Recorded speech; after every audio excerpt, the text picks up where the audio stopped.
बच्चों, जैसा कि आप सभी जानते हैं कि कक्षा 11 की झारखंड शैक्षिक अनुसंधान एवं प्रशिक्षण परिषद रांची के द्वारा परीक्षा का शेड्यूल जारी कर दिया गया है, जो कि 17, 18 और 19 अप्रैल को निर्धारित है। उसी के मद्देनज़र जो है कि कल दिनांक 17/3/2023 को झारखंड शैक्षिक अनुसंधान एवं प्रशिक्षण परिषद रांची के द्वारा 11वीं कक्षा के सभी विषयों के मॉडल प्रश्न पत्र जो कि 2023 के जारी कर दिए गए हैं। तो उन्हीं मॉडल प्रश्न पत्रों में से कल कुछ मॉडल प्रश्न जारी किए गए थे, जिसमें से मैंने अकाउंटेंसी का मॉडल प्रश्न पत्र आज सुबह जो है उसको अपलोड कर दिया है अपने चैनल कॉमर्स ग्रुप पर, और आज शाम को हम लोग देखने वाले हैं व्यावसायिक अध्ययन जो कि बीएसटी के नाम से भी जाना जाता है, बिजनेस स्टडीज। उसके कुल 40 महत्वपूर्ण प्रश्नों को हम लोग देखने वाले हैं, बहुविकल्पी प्रश्नों को।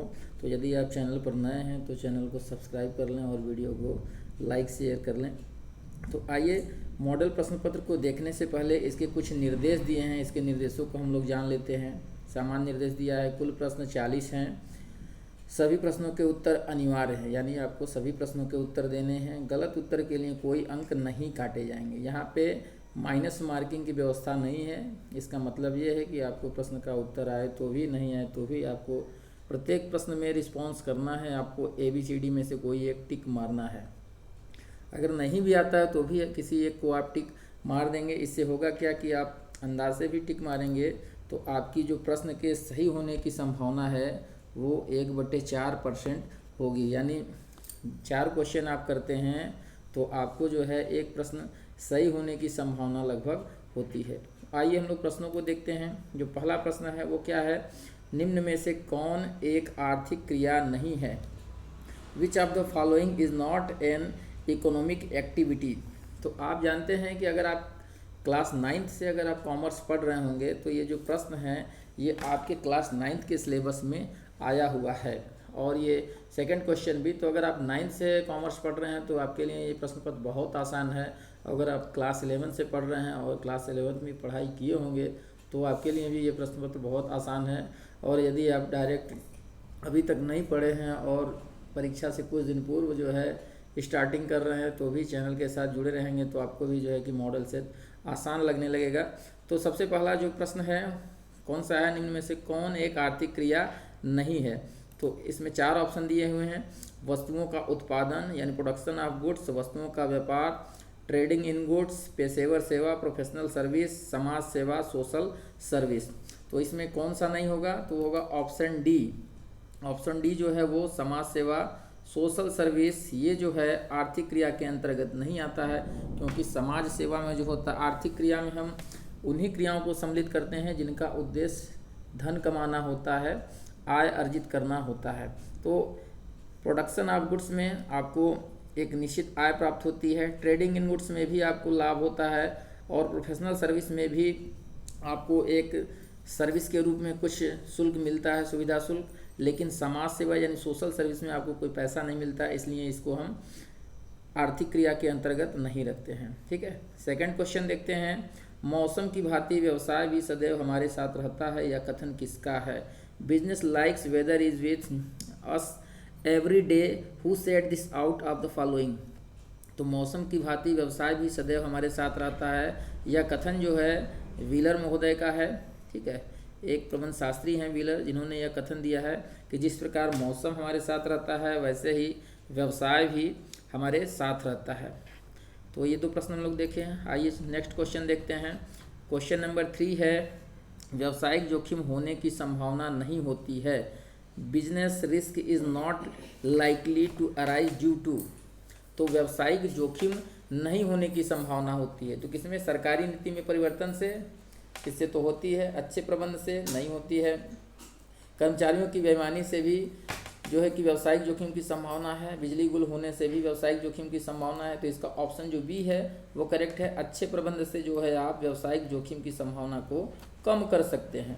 ठीक है, तो तीसरा का जो है वो सी है। चौथा क्वेश्चन है, वाणिज्य कॉमर्स व्यवसाय का अंग है, is a part of business, व्यापार का अंग है, is a part of trade, उद्योग का अंग है, is a part of industry, उपर्युक्त सभी। तो आप जानते होंगे कि वाणिज्य जो है ये व्यवसाय का अंग है। किसका अंग है? ऑप्शन ए जो है वो करेक्ट है, part is a part of business. यदि आप 9th क्लास में कॉमर्स पढ़े होंगे तो उसमें आप देखे होंगे, पढ़े होंगे कि जो व्यवसाय होता है, जो बिजनेस होता है, ठीक है, जो बिजनेस होता है ये 2 भागों में बांटा जाता है। बिजनेस को हम 2 भागों में बांटते हैं। जो पहला होता है वो इंडस्ट्री होता है, इंडस्ट्री यानी उद्योग, और जो दूसरा कैटेगरी होता है वो होता है कॉमर्स, ठीक है, कॉमर्स। तो बिजनेस जो है उसी का एक अंग है कॉमर्स। यहाँ देखिए इंडस्ट्री और कॉमर्स यानी व्यापार को हम व्यवसाय को हम उद्योग और वाणिज्य में बांट देते हैं। उद्योग में भी बहुत सारे उद्योग आते हैं, जैसे प्राथमिक उद्योग, जननिक उद्योग, निष्कर्षण उद्योग, निर्माणी उद्योग, विश्लेषणात्मक उद्योग, संश्लेषणात्मक उद्योग, रचनात्मक उद्योग। तो ये बहुत सारे उद्योग हैं जिसका अभी मॉडल सेट में कुछ इसके प्रश्न भी आए हुए हैं। और वाणिज्य के अंतर्गत यानी कॉमर्स के अंतर्गत आता है आपका व्यापार प्लस व्यापार की सहायक क्रिया, यानी इसको भी हम 2 भागों में बांट देते हैं। पहला होगा व्यापार और दूसरा व्यापार की सहायक क्रिया। व्यापार में आता है देशी व्यापार और विदेशी व्यापार, और उसके अलावा जो व्यापार होता है वो देशी और विदेशी होता है। तो देशी में थोक व्यापार और फुटकर व्यापार आता है, और विदेशी में भी 3 प्रकार का होता है, आयात, निर्यात और पुनर्निर्यात। अब हम लोग वाणिज्य की बात करें तो वाणिज्य में क्या क्या होता है।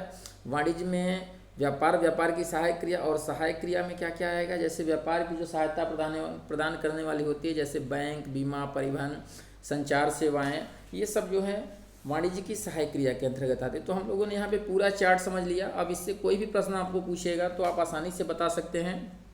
तो वाणिज्य किसका अंग है, तो आप यहाँ देख सकते हैं वाणिज्य जो है व्यवसाय का अंग है, ठीक है। तो मेरा उद्देश्य ये होता है कि अगर हम लोग मॉडल सेट पढ़ रहे हैं तो उससे संबंधित जितने भी क्वेश्चन हैं उसको हम लोग कवर करते चलें। ये नहीं कि केवल हम मॉडल सेट के ही क्वेश्चन आंसर को फटाफट बताते चलें। इससे होगा क्या, आपको 40 क्वेश्चन हल करने में आप कम से कम 80 क्वेश्चन कवर कर जाएंगे। तो 40 ये मॉडल सेट के क्वेश्चन और 40 आप अलग से कम 40 यानी 80 से ऊपर ही क्वेश्चन हम लोग देख लेंगे। उसी समय में कॉन्सेप्ट को भी समझ लेंगे, जिससे मॉडल सेट हमारा थोड़ा आसान हो जाएगा। तो पांचवा क्वेश्चन है खनन है, माइनिंग इज एन। तो खनन क्या है, अभी जो हम बात किए थे उद्योग की, व्यवसाय का 2 भागों में बांटते हैं, उद्योग और वाणिज्य। तो उद्योग में जो उद्योग के टाइप्स होते हैं, यहाँ देखिए वही उद्योग है, जननिक उद्योग है, निष्कर्षण उद्योग, रचनात्मक उद्योग और निर्माणी उद्योग। तो खदान जो होता है वो किस टाइप का उद्योग है, जो खदान है वो निष्कर्षण उद्योग के अंतर्गत आता है, यानी खनन, माइनिंग इज क्या है, ये निष्कर्षण उद्योग है। ये भी क्लास 9th के एलिमेंट्स ऑफ बिजनेस में रह चुका है, क्वेश्चन आया हुआ है। तो जो क्लास 9th, मैं शुरू में ही बोला कि जो क्लास 9th में कॉमर्स पढ़े होंगे उनके लिए ये मॉडल सेट बहुत ही आसान है। तो ये निष्कर्षण उद्योग के अंतर्गत आता है, ठीक है। Extractive industry. अगला प्रश्न हम लोग देखते हैं, क्वेश्चन नंबर 6 है।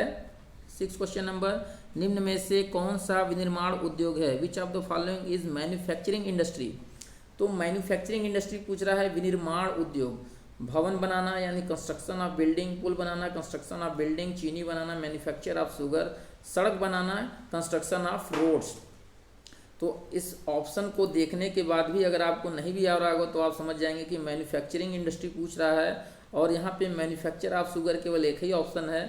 तो यहाँ कौन सा हो जाएगा, चीनी बनाना, ठीक है। चीनी बनाना ये कौन सा उद्योग है, ये विनिर्माण उद्योग के अंतर्गत आता है। इस पर और थोड़ी सी हम लोग बात कर लेते हैं। जो पहला है भवन, पुल और सड़क बनाना, ये तीनों जो उद्योग हैं ये किस उद्योग के अंतर्गत आते हैं, तो इनको हम रचनात्मक उद्योग के अंतर्गत रखते हैं, ठीक है। रचनात्मक उद्योग, रचनात्मक उद्योग। अब रचनात्मक उद्योग क्या होता है इसको समझ लीजिए, वैसा उद्योग जिसको हम उसी स्थान पर बनाएंगे जहाँ पर उसका निर्माण होना है, उसका इंडस्ट्री में उसका निर्माण नहीं होगा। जैसे भवन है तो भवन जहाँ पे बनना है उसका निर्माण वहीं होगा, पुल जहाँ बनना है वहीं होगा, सड़क जहाँ पे बननी है वहीं बनेगा। ऐसा नहीं कि कारखाना में बना के इसको वहाँ जाके सेटल कर दिया जाए। जबकि चीनी जो है इंडस्ट्री में बनेगी और उसका विनिर्माण, उसका फिर जो है कि वितरण जो है धीरे धीरे अन्य जगह डिस्ट्रीब्यूशन हो जाएगा, ठीक है। तो आइए अगला क्वेश्चन देखते हैं, क्वेश्चन नंबर 7। हिंदू पारिवारिक व्यवसाय में कर्ता का दायित्व होता है, द लायबिलिटी ऑफ कर्ता in the Hindu family businesses. तो हिंदू पारिवारिक व्यवसाय में जो कर्ता का दायित्व होता है वो असीमित होता है, अनलिमिटेड होता है। कैसा होता है, अनलिमिटेड, यानी जो उनका दायित्व होता है वो असीमित होता है, ठीक है। इसके जो हिंदू, जैसे कि इसके पहले और भी जो व्यावसायिक समूह होते हैं, जैसे एकाकी व्यापार, साझेदारी व्यापार, हिंदू पारिवारिक व्यापार और कंपनी।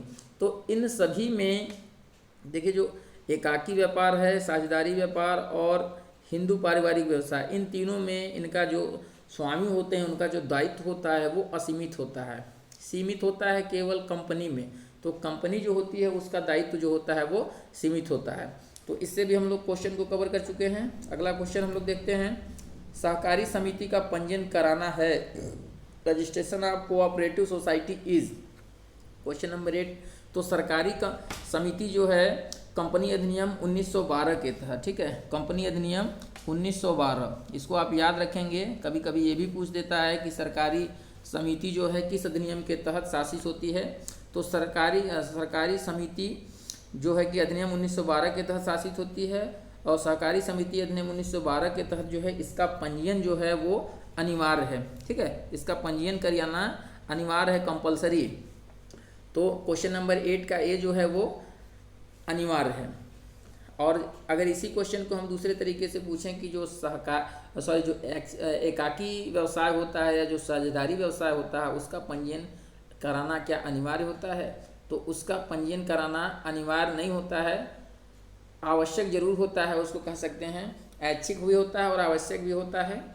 क्योंकि आप उसको कराएंगे तो आपको कुछ मूलभूत सुविधाएं प्राप्त होती हैं, और आप उसको नहीं कराएंगे पंजीयन तो कुछ सुविधाओं से आप वंचित रह सकते हैं। अगला क्वेश्चन है क्वेश्चन नंबर 9, निम्नलिखित में कौन समाज का अधिकतम हित कर सकता है, which of the following is capable of doing maximum good to society. तो इसका आंसर जो है इथिक्स है, नैतिकता। नैतिकता जो है समाज को सर्वाधिक प्रभावित और हित कर सकता है। नैतिकता आप जानते हैं हम लोग को बचपन से ही पढ़ाया जाता है नैतिक बातें कि पशुओं पर दया करो, किसी भी पशु या पक्षी को अनावश्यक न मारें, जीवों पर हमें दया करनी चाहिए, बड़ों का आदर करना चाहिए, ज़रूरतमंदों की सेवा करनी चाहिए। ये सभी हमारे मूल्य जो नैतिकता है ये समाज के लिए बहुत ही हितकारी हैं। और वर्तमान समय में मानव का जो पतन हो रहा है उसका एक प्रमुख कारण कि उसका नैतिकता का हनन हो रहा है। हम नैतिकता को भूलते जा रहे हैं और हम काल्पनिकता की दुनिया में बढ़ते जा रहे हैं। आइए अगला प्रश्न देखते हैं। क्वेश्चन नंबर 10 है, एक उद्यम को एक अच्छे नागरिक की भांति व्यापार करना चाहिए, यह किसके प्रति उत्तरदायित्व का उदाहरण है? यह किसके प्रति दायित्व का उदाहरण है? That an enterprise must behave as a good citizen is an example of responsibility toward।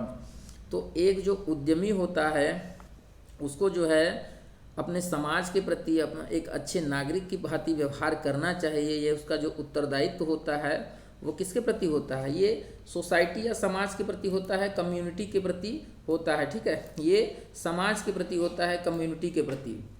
तो एक उद्यम को एक अच्छे नागरिक की भांति व्यवहार करना या उसका समाज के प्रति उत्तरदायित्व को दिखलाता है। नेक्स्ट क्वेश्चन, बाह्य स्रोतीकरण की प्रकृति है, नेचर ऑफ आउटसोर्सिंग इज। बाह्य स्रोतीकरण की प्रकृति, नेचर ऑफ आउटसोर्सिंग इज। तो बाह्य स्रोतीकरण क्या होता है पहले इसको समझ लीजिए, उसके बाद क्वेश्चन हम लोग को थोड़ा सा समझना आसान हो जाएगा। तो बाह्य स्रोतीकरण क्या है इसको हम लोग समझते हैं। देखिए, बाह्य स्रोतीकरण उस प्रक्रिया को कहते हैं जिसमें एक कंपनी किसी आंतरिक कार्य के लिए दूसरी कंपनी के साथ समझौता करके उससे काम कराती है। तो हम किसी दूसरी कंपनी के साथ समझौता करके, एग्रीमेंट करके उसके साथ जब कार्य करने लगते हैं, उससे कार्य कराते हैं, तो हमारा क्या होगा? व्यवसाय का संवर्धन हो जाएगा। क्या हो जाएगा? इन्हेंसमेंट ऑफ बिजनेस हो जाएगा। हाई क्वालिटी सर्विस हम देने लगेंगे, यानी हमारी जो गुणवत्ता से वाली सेवाएं हैं वो उच्च क्वालिटी की हो जाएंगी। और वर्तमान समय की आवश्यकता, नीड ऑफ प्रेजेंट टाइम, ये जो नीड ऑफ प्रेजेंट टाइम है ये वर्तमान समय की मांग है कि हम बाह्य स्रोतीकरण का भी प्रयोग करें। तो इसके अनुसार जो है क्वेश्चन ए का ऑप्शन डी जो है वो करेक्ट है, all of these. Question number 12 को हम लोग देखते हैं।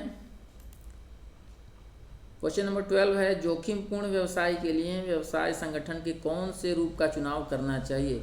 विच form of business organisation should be chosen for a risky business. Question क्या कर रहा है कि एक ऐसा व्यवसाय का स्वरूप जिसमें बहुत ज़्यादा रिस्क हो, ठीक है, जिसमें रिस्क बहुत ज़्यादा हो, तो हम जो व्यापार का स्वरूप है उसमें हम किस स्वरूप को अपनाएंगे? जो पहला है सोल प्रोप्राइटरशिप यानी एकल स्वामित्व है। जो ऑप्शन बी है वो कह रहा है कि संयुक्त पूंजी वाली कंपनी, जॉइंट स्टॉक कंपनी, तीसरा ऑप्शन है वो कह रहा है साझेदारी, पार्टनरशिप, और चौथा है संयुक्त हिंदू पारिवारिक व्यवसाय, ज्वाइंट हिंदू फैमिली बिजनेस। तो आप जानते ही हैं जो चार ऑप्शन दिया है, चारों ऑप्शन के बारे में पहले हम लोग बात कर लेते हैं। चार ऑप्शन कौन कौन है। पहला है एकल स्वामित्व, यानी ये ऐसा व्यवसाय, ऐसा स्वामित्व होता है जिसमें कोई एक व्यक्ति के अधीन कोई व्यवसाय चलता है, कोई कल कारखाना चलाया जाता है, यानी उसका स्वामी एक व्यक्ति होता है। तो हम जानते हैं कि एक व्यक्ति का जो अधिकार क्षेत्र होता है, उसकी पूंजी होती है, उसकी तकनीक, उसकी शैक्षिक योग्यता, उसकी सोचने की क्षमता जो होती है वो सीमित होती है, और इसका जो व्यवसाय के प्रति दायित्व होता है वो असीमित होता है। तो इसलिए यदि रिस्क ज़्यादा है व्यवसाय में तो एकल स्वामित्व के अनुसार उस कार्य को नहीं करना चाहिए। तो ये जो है नहीं होगा। दूसरा है संयुक्त पूंजी वाली कंपनी, ज्वाइंट स्टॉक कंपनी किसे कहते हैं आप जानते हैं। ऐसी कंपनी जिसका अंश जो है छोटे छोटे, जिसकी पूंजी छोटे छोटे अंशों में विभाजित होती है, उसे हम कंपनी कहते हैं। तो कंपनी में कई मालिक होते हैं और इनका जो दायित्व होता है वो सीमित होता है। सबसे प्लस बेनिफिट क्या है कि संयुक्त पूंजी वाली कंपनी का जो दायित्व होता है वो सीमित होता है। तो जितने भी रिस्की बिजनेस हैं वो संयुक्त पूंजी वाली कंपनी के माध्यम से ही किए जाते हैं। साझेदारी आप जानते हैं, दो या दो से अधिक व्यक्तियों का समूह होता है जिसमें किसी भी वस्तु का क्रय विक्रय करके लाभ कमाया जाता है। और संयुक्त हिंदू पारिवारिक व्यवसाय एक हिंदू लॉ एक्ट है, उसके तहत ये चलाया जाता है। और संयुक्त हिंदू परिवार व्यवसाय में कोई एक परिवार का मुखिया होता है जिसे हम कर्ता कहते हैं, उसके अधीन एक छत के नीचे जो रहने वाले व्यक्ति होते हैं वे सब उसके सदस्य होते हैं। तो जो रिस्की बिजनेस होते हैं वो संयुक्त पूंजी वाली कंपनी के द्वारा ही चलाए जाते हैं और चलाना उचित भी है। क्वेश्चन नंबर 13 देखिए, निजी उपक्रम में अंकेक्षण कराना इन ए प्राइवेट एंटरप्राइज ऑडिट इज। तो निजी उपक्रम में ऑडिट कराना क्या है। ऑडिट हर व्यक्ति के लिए अनिवार्य है, ठीक है, चाहे वो निजी उपक्रम हो, सार्वजनिक उपक्रम हो, एकाकी व्यवसाय हो, साझेदारी हो, संयुक्त हिंदू परिवार व्यवसाय, सबके लिए क्या है, निजी ऑडिट जो है वो अनिवार्य है। ये अनिवार्य ऑडिट क्या होता है आप जानते हैं कि जो हमारे लेखांकन जो बहियाँ होती हैं उनका ऑडिट कराया जाता है, अंकेक्षण कराया जाता है कि इसमें जो दर्शाया गया है वो कंपनी या व्यवसाय की शुद्ध और सही और पूर्ण जानकारी प्रदर्शित कर रही है या नहीं, ठीक है। क्वेश्चन नंबर 14 देखिए, सार्वजनिक उपक्रम का स्वामी होता है owner of public enterprises is. तो सार्वजनिक उपक्रम का स्वामी कौन होगा है। सार्वजनिक उपक्रम का स्वामी जो होगा वो सरकार होगा, गवर्नमेंट। सार्वजनिक उपक्रम किसके अधीन आएगा, सरकार के अधीन। संयुक्त हिंदू परिवार ये तो एक व्यक्ति होता है जो उसके परिवार के में जितने सदस्य होते हैं उनके अधीन चलता है। विदेशी कंपनी हो ही नहीं सकती है और निजी उद्यमी ये भी नहीं हो सकता। तो सरकार जो है वो सार्वजनिक उपक्रम के स्वामी होता है, ठीक है। क्वेश्चन नंबर 15 देखिए, 15 क्वेश्चन कर रहा है कि भारत में ई बिजनेस का भविष्य है, future of E business in India. ये क्वेश्चन देखिए कक्षा 10 का जो अभी एग्ज़ाम हुआ है 15 मार्च को, उसमें भी ये क्वेश्चन आया हुआ है। तो कक्षा 10 के जो एग्ज़ाम हुए हैं कॉमर्स के, उसमें से बहुत सारे क्वेश्चन जो है इस मॉडल सेट में भी दिए हुए हैं। तो भारत में ई बिजनेस का जो भविष्य है वो क्या है, उज्ज्वल है, ठीक है, ब्राइट है। यानी भारत में आगे चल के ई बिजनेस अभी और फल फूलने वाला है, बढ़ने वाला है, इसका विस्तार और तेज़ी से होने वाला है। क्वेश्चन नंबर 16 देखिए, सार्वजनिक कंपनी में न्यूनतम सदस्यों की संख्या क्या होती है। What is the minimum number of member in a public company. किसकी बात कर रहा है, सार्वजनिक कंपनी की। आप ध्यान रखिए सार्वजनिक कंपनी में कितने सदस्य होते हैं, 7 से अनलिमिटेड, ठीक है। 7 से जो होते हैं अनलिमिटेड होते हैं, अनलिमिटेड यानी असीमित, यानी मैक्सिमम कितने भी हो सकते हैं इसकी कोई गारंटी नहीं है। और मिनिमम कितने होंगे, 7। तो इसका ऑप्शन जो है ऑप्शन सी वो सही है, ऑप्शन सी 7। सार्वजनिक कंपनी में न्यूनतम सदस्यों की संख्या कितनी होगी, 7। और इसके अलावा हम लोग इसके इर्द गिर्द जो प्रश्न घूमने वाले हैं उस पर भी बात कर लेते हैं। एक होती है निजी कंपनी। तो निजी कंपनी जो है कंपनी अधिनियम 2013 के अनुसार निजी कंपनी में कम से कम 2 और अधिकतम 200 व्यक्ति। अगर प्रश्न में होता है निजी कंपनी तो कितने होते हैं, 2 से अधिकतम कितने होंगे, 200, ठीक है, मैक्सिमम 200। आप इसको ध्यान रखेंगे, कंपनी अधिनियम 2013 के अनुसार ये है मिनिमम 200 और मिनिमम 2 और मैक्सिमम 200। सार्वजनिक कंपनी की बात करें तो 7 से अनलिमिटेड, ठीक है। तो इससे रिलेटेड सारे प्रश्न हम लोग देखते चल रहे हैं। क्वेश्चन नंबर 17 है, पूर्वाधिकारी अंशधारियों को साधारणतया preference share holders have normally मत देने का अधिकार नहीं होता है। नो वोटिंग राइट्स, सीमित मत देने का अधिकार होता है। लिमिटेड वोटिंग राइट्स, पूर्ण मताधिकार होता है। फुल वोटिंग राइट्स, इनमें से कोई नहीं। None of the above.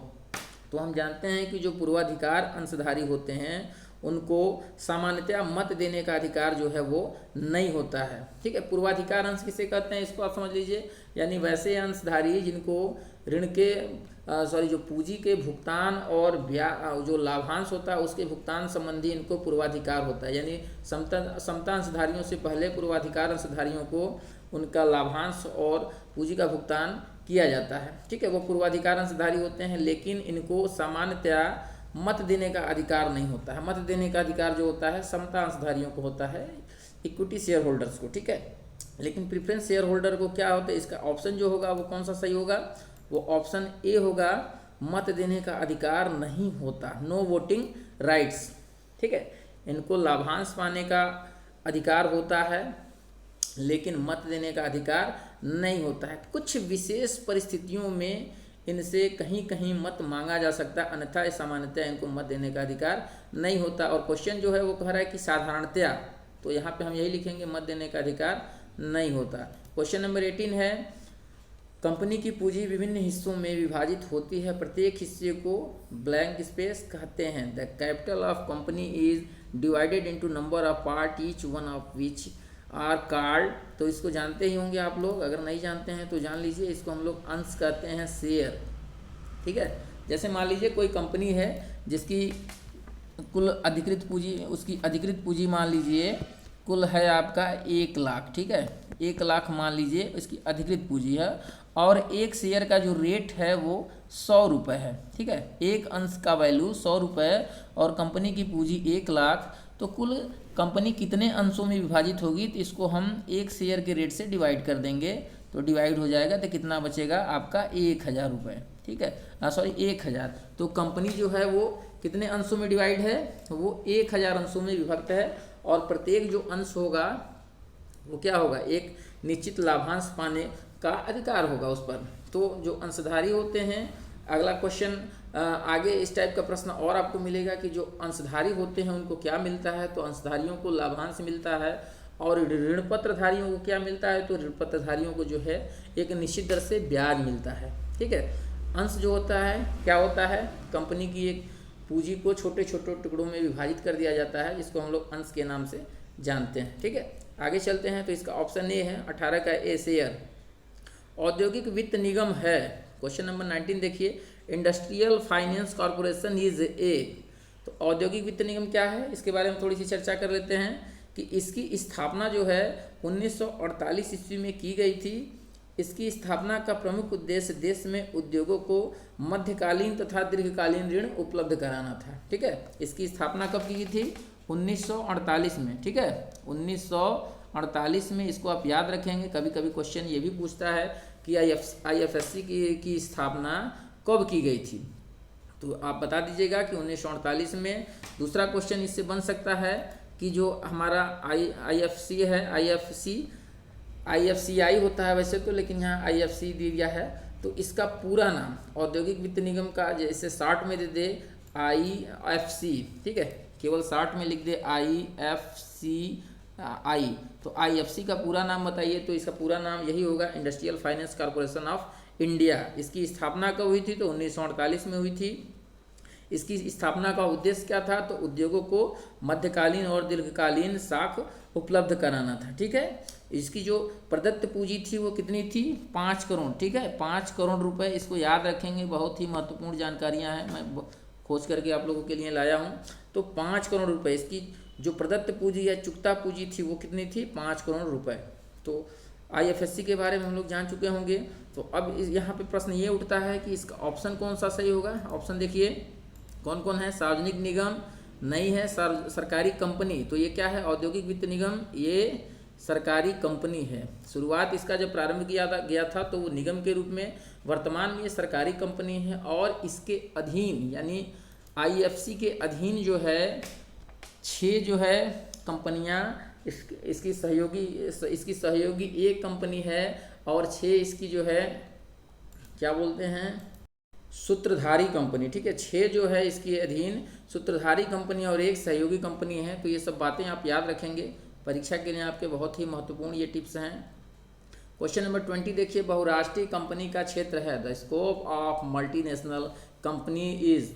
तो बहुराष्ट्रीय जो कंपनियां होती हैं उनका क्षेत्र क्या होता है? बहुराष्ट्रीय कंपनी किसी कहते हैं जिनका उत्पादन जो है एक से अधिक देशों में होता है और विक्रय जो होता है जो बहुत सारे देशों में होता है, उसे हम बहुराष्ट्रीय कंपनी या मल्टीनेशनल कंपनी के नाम से जानते हैं। तो इनका जो अधिकार क्षेत्र होगा वो क्या होगा? वो बहुत सारे देशों में होगा। तो ये इंटरनेशनल के अंतर्गत आएंगे, किसके अधीन? अंतर्राष्ट्रीय यानी इंटरनेशनल। तो इसका क्वेश्चन का ऑप्शन कौन सा सही होगा? ऑप्शन सी होगा, ठीक है। तो बहुराष्ट्रीय कंपनियों का जो कार्य क्षेत्र या अधिकार क्षेत्र होता है वो अंतर्राष्ट्रीय होता है। कुछ बहुराष्ट्रीय कंपनियों के बारे में आपको बताते हैं। कभी कभी पूछता है कि निम्न में से कौन बहुराष्ट्रीय कंपनी नहीं है या निम्न में से कौन बहुराष्ट्रीय कंपनी है। तो जैसे हमारे देश में है कोका कोला कंपनी है, ठीक है, कोलगेट है, और टाटा कंपनी है, टाटा मोटर्स है, मारुति सुजुकी है। तो ऐसे बहुत सारी कंपनियां हैं, जियो है, रिलायंस है। तो ये सब जो हैं ये बहुराष्ट्रीय कंपनियां हैं और बहुत सारे नाम हैं जो आपको ध्यान में रखने की ज़रूरत है। नेक्स्ट क्वेश्चन हम लोग देखते हैं, क्वेश्चन नंबर 21। व्यवसाय के लिए सबसे उपयुक्त खाता, the most suitable account for a businessman is. तो व्यवसायी के लिए सबसे मोस्ट सुटेबल खाता कौन सा होगा? तो आप जानते ही हैं, सबसे जो अच्छा खाता होता है व्यवसायियों के लिए वो होता है चालू खाता। चालू खाता व्यवसायियों के लिए सबसे उपयुक्त क्यों होता है, इसके बारे में देखते हैं। क्यों? क्योंकि इसमें दिन में जमा या निकासी की कोई सीमा नहीं होती है, यानी ये दिन में आप कितनी भी बार पैसा जमा कर सकते हैं चालू खाते में और निकाल सकते हैं। इसका सबसे बड़ा प्लस पॉइंट क्या होता है चालू खाते का, कि व्यवसायी को इसमें ओवरड्राफ्ट की सुविधा होती है, यानी अधिविकर्ष की सुविधा। अधिविकर्ष क्या होता है? यदि आपके खाते में मान लीजिए बैलेंस है 5,000 रुपये, ठीक है, और आपको ज़रूरत है 10,000 रुपये की, तो आप चालू खाते में से ओवरड्राफ्ट के माध्यम से 10,000 रुपये निकाल सकते हैं। चूँकि अवेलेबल बैलेंस आपका 5,000 है, फिर भी आप 10,000 रुपये निकाल लेंगे। तो ये जो 5,000 रुपये आप ओवरड्राफ्ट करेंगे, इस पर बैंक जो है चार्ज लेता है। लेकिन व्यवसायियों को ये सुविधा मिलती है क्योंकि व्यवसायी होते हैं, उनको कभी बहुत अधिक मात्रा में पूंजी की आवश्यकता पड़ती है, तो उनके लिए चालू खाता जो है बहुत ही सुटेबल होता है। क्वेश्चन नंबर 22, निम्न में से क्या इलेक्ट्रॉनिक बैंकिंग के अंतर्गत आता है? Which of the following come under electronic banking. तो इलेक्ट्रॉनिक बैंकिंग के अंतर्गत इलेक्ट्रॉनिक फंड ट्रांसफ़र यानी इलेक्ट्रॉनिक फंड ट्रांसफ़र और स्वचालित teller machine, automatic teller machine, इसको संक्षेप में आप लोग जानते हैं एटीएम के नाम से जाना जाता है। और डेबिट कार्ड वो जो इसको एटीएम मशीन में हम डाल करके पैसा विड्रॉ करते हैं। तो ये तीनों जो हैं वो इलेक्ट्रॉनिक बैंकिंग के अंतर्गत आते हैं, ठीक है। तो ऑप्शन जो इसका डी होगा वो करेक्ट होगा। ऑप्शन डी जो है ये सही है, इलेक्ट्रॉनिक बैंकिंग के अंतर्गत ये तीनों ऑप्शन आते हैं।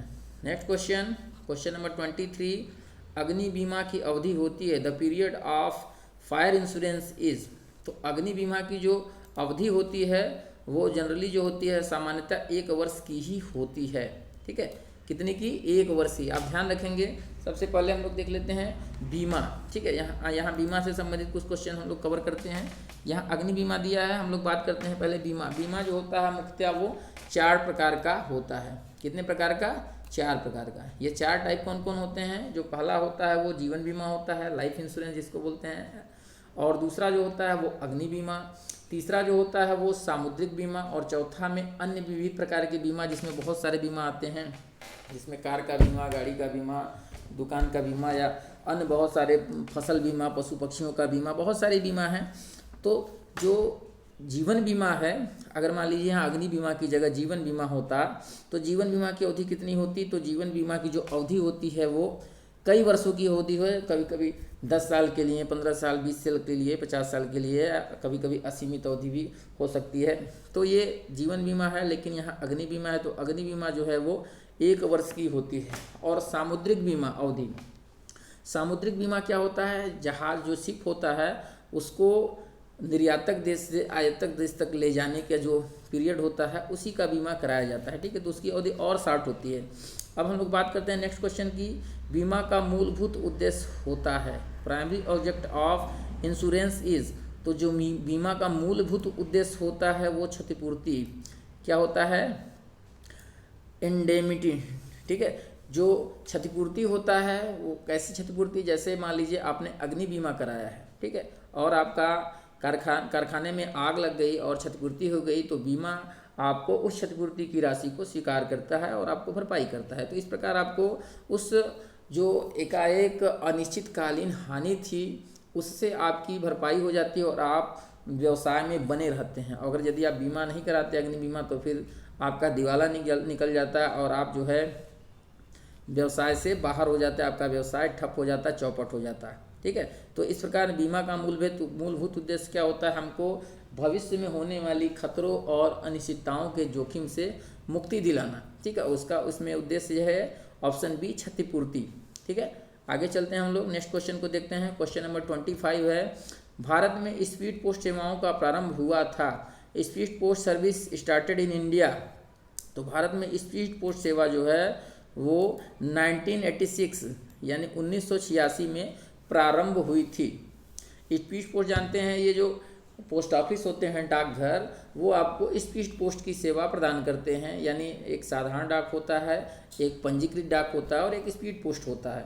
तो साधारण डाक जो है 10 दिन, 15 दिन, 25 दिन कब जाएगा इसकी कोई गारंटी भी नहीं होती है और उस पर कोई जवाबदेही नहीं होती। पंजीकृत डाक और स्पीड पोस्ट में उसकी जवाबदेही होती है। एक सप्ताह, मैक्सिमम एक सप्ताह के अंदर डिलीवर्ड हो जाता है पत्र, और यदि नहीं डिलीवर हुआ तो उसका कारण भी बताया जाएगा कि किस कारण से पत्र जो है डिलीवर्ड नहीं हुआ। नेक्स्ट क्वेश्चन, क्वेश्चन नंबर 26 है, भारत में इंटरनेट का उपयोग होता है। In India internet is used. तो इस प्रश्न का उत्तर मुझे लगता है कि बच्चा इस समय भारत का जानता होगा, प्रत्येक विद्यार्थी जानते होंगे कि भारत में जो है इंटरनेट का उपयोग पुस्तकालयों में भी होता है, इन लाइब्रेरीज, विश्वविद्यालयों में, इन यूनिवर्सिटीज़ में भी होता है, बैंकों में, इन बैंक्स, इसमें भी होता है। यानी इसका जो ऑप्शन डी है वो करेक्ट होगा।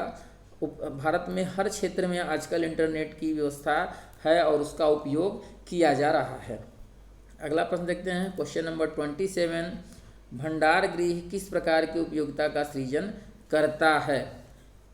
विच type of utility is created by warehouses. तो भंडार गृह जो है वो समय उपयोगिता का सृजन करता है। कौन सी उपयोगिता?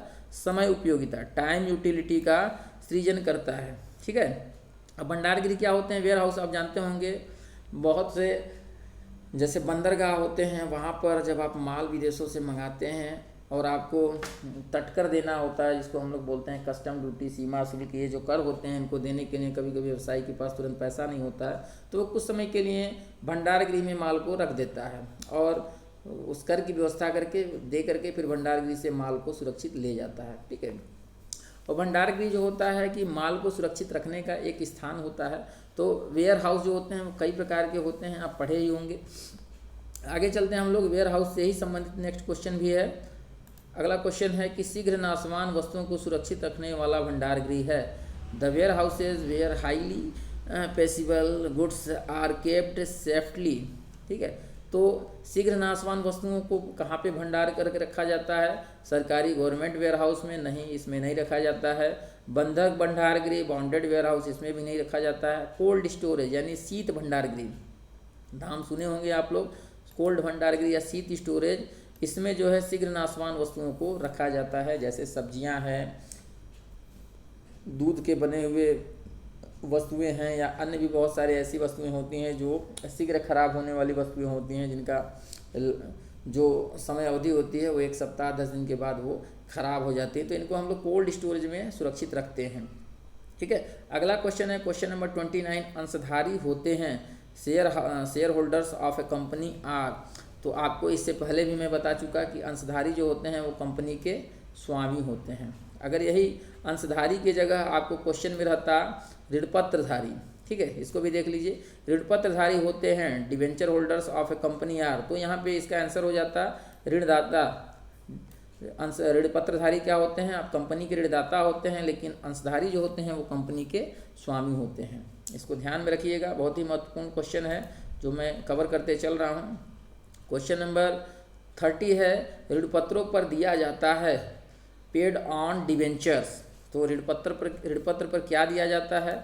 इसको भी मैं अभी इसके पहले चर्चा कर चुका हूँ कि ऋणपत्र पर हम जो है ब्याज देते हैं। क्या देते हैं? इंटरेस्ट, एक निश्चित दर से ऋण पत्रों पर ब्याज दिया जाता है। ठीक है, जो ऋण पत्रधारी होते हैं उनको ब्याज मिलता है। और यही दूसरा प्रश्न ये कहते हैं कि अंशधारियों को या अंशों पर क्या दिया जाता है, तो उस पर लाभांश हो जाता है। ठीक है, अगर यहाँ ऋण पत्र की जगह अंश होता तो इसका उत्तर लाभांश होता, लेकिन यहाँ ऋण पत्र है तो इसका उत्तर ब्याज होगा। आगे चलते हैं। अगला क्वेश्चन है, अंशों के निर्गमन पर प्राप्त वित्त है। Finance received on the issue of share is अति अल्पकालीन, वेरी शॉर्ट टर्म, अल्पकालीन शॉर्ट टर्म, मध्यकालीन मीडियम टर्म और दीर्घकालीन लॉन्ग टर्म। तो जो अंश होते हैं वो कंपनी के निर्माण के समय जारी किए जाते हैं, और जब तक जो कंपनी बनी रहती है तब तक अंशों का जो है कि दायित्व जो है वो बना रहता है। तो इस प्रकार ये जो दीर्घकालीन लॉन्ग टर्म के अंतर्गत आते हैं, यानी जो कंपनी होती है जो अंशों से पूंजी प्राप्त करती है वो दीर्घकालीन अवधि की होती है। कुछ अंश जो होते हैं जो परिवर्तनीय होते हैं या भुगतान योग्य होते हैं एक निश्चित अवधि के बाद, उनको छोड़ दें तो बाकी सभी दीर्घकालीन अवधि के ही होते हैं। अगला क्वेश्चन देखते हैं। क्वेश्चन नंबर 32, निम्न में से कौन संतुलित क्षेत्रीय विकास में सहायक है? Which of the following is helpful in balance regional development. ठीक है, तो क्या कह रहा है कि संतुलित क्षेत्रीय विकास, बैलेंस रीजनल डेवलपमेंट। ठीक है, तो ये क्या होगा? इसका ऑप्शन जो होगा ऑप्शन बी होगा, लघु व्यवसाय, स्मॉल बिजनेस। ठीक है, लघु व्यवसाय क्या होता है? जो छोटे छोटे उद्यमी होते हैं, कुछ लोगों का समूह बना करके, कभी कभी तो कुटीर उद्योग भी आ जाता है। कुटीर उद्योग यानी परिवार के लोग मिल करके जिस उद्योग को चलाते हैं, और लघु उद्योग जो छोटे छोटे समूह में बने होते हैं। तो ये छोटे छोटे भारत में कई रूप में फैले हुए हैं लघु व्यवसाय। ये जो है व्यवसाय को संतुलित करने का, समाज के क्षेत्रीय विकास में संतुलन एक प्रदान करते हैं। क्योंकि देखिए बड़े बड़े जो व्यवसायी होते हैं, जो दीर्घ उत्तरी, यहाँ उत्तरी जो है गलत प्रिंट है, यहाँ देखिए दिया है इंग्लिश में लार्ज स्केल बिजनेस, यानी दीर्घ स्तरीय व्यवसाय। ठीक है, यहाँ उत्तरी हो गया, स्तरीय हो गया। दीर्घ स्तरीय व्यवसाय में जो उसका व्यवसायी वर्ग होता है, पूरे समाज का जो संसाधन होता है उसको एक जगह एकत्र करता है, यानी यहाँ एकत्रीकरण हो जाता है। लेकिन लघु व्यवसाय से उसका विकेंद्रीकरण होता है, जिससे समाज एक बैलेंस प्राप्त करता है। 33 क्वेश्चन देखिए, इनमें से कौन सा लघु उद्योग की समस्या नहीं है? Which of the following is not a problem of small industries? अपर्याप्त वित्त, ये तो लघु उद्योग की समस्या है, क्योंकि लघु उद्योग व्यवसायी छोटे छोटे होते हैं जिनके पूंजी का अभाव होता है, पैसे का कमी होता है। ठीक है, दूसरा है प्रशिक्षित कर्मचारियों का अभाव, यानी अनट्रेंड वर्कर ही उनके पास होते हैं, ट्रेंड वर्कर की कमी होती है। Lack of trained persons. ठीक है, पुरानी प्रौद्योगिकी यानी ओल्ड टेक्नोलॉजी। तो जो लघु व्यवसायी होते हैं या लघु उद्योग जो होते हैं उनकी टेक्नोलॉजी जो होती है वो पुरानी होती है, उनके पास इतना सोर्स नहीं होता है कि जो मार्केट में नवीन टेक्नोलॉजी है उसको खरीद सकें या उसको अपने यहाँ एडॉप्ट कर सकें। ठीक है, और चौथा जो है वो है स्थानीय मांग। अब क्वेश्चन क्या है कि इनमें से कौन सा लघु उद्योग की समस्या नहीं है? तो ऊपर के ये तीन जो हैं वो समस्या है, स्थानीय मांग ये समस्या नहीं है। ठीक है, तो ये क्या है? उसकी विशेषता है, यानी जो लघु व्यवसाय होते हैं उनकी मांग जो होती है वो स्थानीय होती है, लोकल डिमांड होता है। तो जो 33 है उसका ऑप्शन डी होगा, स्थानीय मांग। अगला प्रश्न देखिए, फुटकर व्यापारी माल बेचता है, रिटेलर सेल्स गुड टू। ये भी हम लोग क्लास 9 के सिलेबस में पढ़े हुए हैं, अगर आप पढ़े होंगे तो आप इसको आसानी से बना लेंगे। जो फुटकर व्यापारी होता है वो किसको माल बेचता है? उपभोक्ता को। देखिए जो वितरण का माध्यम होता है, इससे भी बहुत सारे प्रश्न आते हैं, तो इसको भी हम लोग समझ लेते हैं। जो वितरण का माध्यम होता है, ठीक है, चैनल ऑफ मीडियम जो होता है डिस्ट्रीब्यूशन। ठीक है, चैनल ऑफ जो डिस्ट्रीब्यूशन होता है उसमें दो आते हैं। कौन कौन होते हैं? दो, एक होल सेलर होता है, ठीक है, होल सेलर, और दूसरा होता है रिटेलर। तो पहला होल सेलर होता है और दूसरा जो होता है वो रिटेलर होता है। होल सेलर यानी थोक व्यापारी और रिटेलर यानी फुटकर व्यापारी। तो जो होल सेलर होता है ये माल किससे खरीदता है? ये उत्पादकों से माल खरीदता है। ठीक है, उत्पादकों से माल खरीदता है, और रिटेलर्स को यानी फुटकर व्यापारी को बेचता है।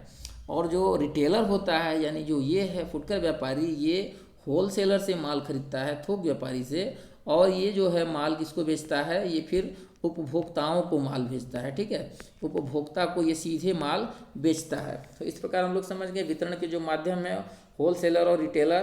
तो जो रिटेलर है उपभोक्ता को माल बेचता है, और जो होल सेलर है वो रिटेलर को बेचता है। अब प्रश्न अगर ये कहे कि फुटकर व्यापारी किससे माल खरीदता है, तो ये जो रिटेलर है ये होल सेलर से माल खरीदता है, और ये कहे कि होल सेलर किससे माल खरीदता है, तो वो उत्पादकों से यानी जो प्रोड्यूसर्स होते हैं उनसे माल खरीदता है। ठीक है। एक चीज़ और ध्यान लीजिए कि जो फुटकर व्यापारी होते हैं वो नकदी में व्यवसाय करते हैं, और जो होल व्यापारी यानी जो थोक व्यापारी होते हैं वो ज़्यादातर उधार में ही माल का क्रय विक्रय करते हैं।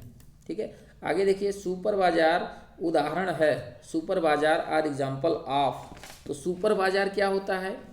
ये एक बहुत बड़ा प्रतिष्ठान होता है जहाँ पे खाद्य वस्तुएं एक ही छत के नीचे आपको बहुत सारी मिल जाती हैं। तो ये विभागीय भंडारों का ही एक प्रकार है। ठीक है। तो विभागीय भंडार क्या होता है, ये भी 9th में हम लोग पढ़े हैं। विभागीय भंडार अब 9th में नहीं पढ़े होंगे तो आप 11th में पढ़ रहे हैं कि एक विभागीय भंडार क्या होता है। एक ऐसा एक बहुत बड़ी बिल्डिंग होती है, भवन होती है, जिसमें एक छोटे छोटे बहुत सारे कमरे या उसका पार्टीशन होता है, जिसमें कहें एक लाइन में तो सुई से लेके हवाई जहाज़ तक सभी प्रकार की वस्तुएं उसमें बिकती हैं, और वो सारा प्रतिष्ठान किसी एक ही व्यक्ति के अधीन होता है। और सुपरमार्केट विभागीय भंडार के ही जैसा होता है। इसमें बस अंतर इतना है कि सुपरमार्केट में खाद्य वस्तुओं का, जैसे फल सब्जी मेवे दूध दही बेकरीज के सामान बिकते हैं, और विभागीय भंडार में सब कुछ बिकता है बस, लेकिन है दोनों एक ही। ठीक है। जो सुपर बाजार है वो विभागीय भंडार का ही एक प्रकार कह लीजिए। चलिए अगले क्वेश्चन देखते हैं हम लोग। क्वेश्चन नंबर 36 है, विभागीय भंडारों का जन्म किस देश में हुआ था? In which of the following countries developmental stores were departmental stores were organised. ठीक है। तो क्वेश्चन नंबर 36 है, इसको आप लोग देखिए। ये जो इसका जो विकास हुआ था, इसका विकास फ्रांस में हुआ था। अब प्रश्न अगर ये पूछ दे कि विभागीय भंडारों का जन्म सर्वप्रथम कब हुआ था, तो इसका आंसर हो जाएगा 1852, यानी 1892 में सर्वप्रथम विभागीय भंडार का प्रादुर्भाव या उद्भव हुआ था। और सर्वप्रथम कहाँ हुआ था, तो सर्वप्रथम इसका आंसर होगा फ्रांस। ठीक है। सबसे पहले विभागीय भंडार कहाँ पर जन्म लिए, तो फ्रांस में। और कब हुआ था, तो 1852 में। आइए आगे चलते हैं। क्वेश्चन नंबर 37 महत्वपूर्ण प्रश्न है, कप्तान की रसीद निर्गत करता है। Mate's receipt is issued by. तो जो कप्तान की रसीद होती है, मेट रिसिप्ट, जब इंपोर्ट या एक्सपोर्ट का बिजनेस किया जाता है और माल जब हमारा समुद्री मार्ग से आता है, तो हम माल को जब जहाज़ पर लदवाते हैं, तो जो जहाज़ का कप्तान या उसका सहायक कप्तान होता है, माल के लदने के बाद एक रिसीट जारी करता है, रसीद देता है, जिसे हम कप्तान की रसीद कहते हैं। उसमें कुछ चीज़ों का वर्णन होता है, जैसे कप्तान की रसीद में माल की मात्रा, पैकेजों की संख्या तथा पैकिंग की दशा का विवरण रहता है। यानी माल का कुछ डिटेल होता है जिसको कप्तान की जो उसकी अपनी रसीद में लिख करके देता है, हम जिसे कप्तान की रसीद में कहते हैं। ठीक है। तो ये कौन जारी करता है? ये जहाज़ का कप्तान करेगा, कैप्टन ऑफ शिप। ठीक। तो कप्तान की रसीद कौन जारी करेगा? कप्तान ही करेगा। तो कप्तान होगा जहाज़ का कप्तान, कैप्टन्स ऑफ शिप। ठीक है। कैप्टन ऑफ शिप जो है वो जहाज़ का कप्तान जो है वो कप्तान की रसीद जारी करेगा। 38वां प्रश्न देखिए, निर्यात प्रक्रिया आरंभ होती है। Export process start from. तो निर्यात प्रक्रिया जो आरंभ होगी वो इंडेंट से, by indent. Export process start from by indent. अब इंडेंट क्या होता है? जैसे हम लोग थोक व्यापारी में पढ़ रहे थे, या फिर माल के जो पत्रों के प्रकार होते हैं उसमें भी कई सारे क्वेश्चन आए थे, उसी में से एक ये है। तो इंडेंट होता क्या है? जैसे जब कोई माल खरीदने वाला जो व्यक्ति होता है वो पूछताछ के लिए, या फिर यूँ कह लीजिए कि आदेश के लिए जो पत्र लिखता है, तो उसमें माल की मात्रा, उसका प्रकार, पैकिंग का तरीका आदि जो सब लिख करके भेजता है, उसे ही हम इंडेंट के नाम से जानते हैं। तो निर्यात प्रक्रिया आरंभ होती है, तो जो एक्सपोर्टर होता है उसे जब इंडेंट मिलता है तो उसके अनुसार वो फिर अपना आगे का कार्य प्रारंभ कर देता है। 39 क्वेश्चन देखिए, जब आयात निर्यात की तुलना में अधिक हो तो व्यापार संतुलन होगा। व्यापार संतुलन कैसा होगा? When import exceeds the export then balance of trade will be. जब हमारा क्या कर रहा है, आयात जो है निर्यात की तुलना में अधिक हो। ठीक है। हमारा आयात जो है निर्यात की तुलना में अधिक हो, यानी जो हमारा इम्पोर्ट है वो एक्सपोर्ट की तुलना में ज़्यादा है। तो क्या होगा, इसे हम क्या कहते हैं, क्या बोलते हैं, अनफेवरेबल यानी प्रतिकूल। तो इसका आंसर क्या हो जाएगा, ऑप्शन सेकंड हो जाएगा, प्रतिकूल, अनफेवरेबल। लेकिन अगर यही कहे कि जब हमारा निर्यात आयात की तुलना में अधिक हो जाए, यानी हमारा जो एक्सपोर्ट है वो अधिक हो जाए इंपोर्ट से, तब क्या होगा, तब इसका आंसर हो जाएगा अनुकूल यानी फेवरेबल बैलेंस। ठीक है, लेकिन यहाँ ये कंडीशन नहीं है। इस क्वेश्चन में जो कंडीशन है वो ये कंडीशन है। इस कंडीशन के अनुसार जो हमारा उत्तर होगा वो ऑप्शन सेकेंड होगा, प्रतिकूल या अनफेवरेबल। अब हम लोग लास्ट क्वेश्चन की ओर आ गए हैं, और लास्ट क्वेश्चन देखने से पहले आप फटाफट चैनल को सब्सक्राइब कर लें, और वीडियो आपको अच्छी लगी हो तो अपने और भी मित्रों में वीडियो को शेयर करें, वीडियो को लाइक करें। चलिए फटाफट हम लोग अंतिमवा प्रश्न देखते हैं कि विश्व बैंक की स्थापना कब हुई थी। When was the World Bank stabilised. तो जो विश्व बैंक है इसके बारे में थोड़ी सी हम लोग बात कर लेते हैं। विश्व बैंक है क्या, इसको IBRD के नाम से भी जाना जाता है। सबसे पहले हम लोग देख लेते हैं इसको संक्षेप में हम क्या कहते हैं, इसका जो संक्षिप्त नाम है उसको हम IBRD के नाम से जानते हैं। क्या कहते हैं इसको हम, IBRD। ठीक है, IBRD ये विश्व बैंक है। इसका कभी कभी पूछता है कि विश्व बैंक का पूरा नाम, तो इसको आप याद रखेंगे, इंडस्ट्रियल नहीं, international bank for reconstruction and development. ठीक है, international bank for reconstruction and development, यानी क्या होगा, इसको हम लोग हिंदी में अगर कहें तो पुनर्निर्माण एवं विकास बैंक, अंतर्राष्ट्रीय पुनर्निर्माण एवं विकास बैंक। इसकी स्थापना जो की गई थी 1944 में की गई थी, 1944 में इसकी स्थापना की गई थी। अब इसी से अगर एक प्रश्न और बन जाए कि विश्व बैंक की स्थापना कब हुई थी, तो 1944 में कहाँ हुई थी, यानी विश्व बैंक की स्थापना कहाँ हुई थी, या विश्व बैंक का मुख्यालय कहाँ है, तो इसका आंसर क्या हो जाएगा, वाशिंगटन DC। इसका मुख्यालय कहाँ है, अमेरिका के वाशिंगटन DC में। ठीक है, तो ये विश्व बैंक का मुख्यालय हो गया। विश्व बैंक को हम किस नाम से जानते हैं, तो IBRD। इसका पूरा नाम क्या है, international bank for reconstruction and development. तो इस प्रकार हम लोगों ने मॉडल सेट के 40 और उससे मिलते जुलते हमारे समझ से लगभग 40 और प्रश्नों को देख लिए। तो वीडियो अगर अच्छी लगी हो तो अपने मित्रों में ज़रूर शेयर करें। वीडियो देखने के लिए आप सभी का बहुत बहुत धन्यवाद।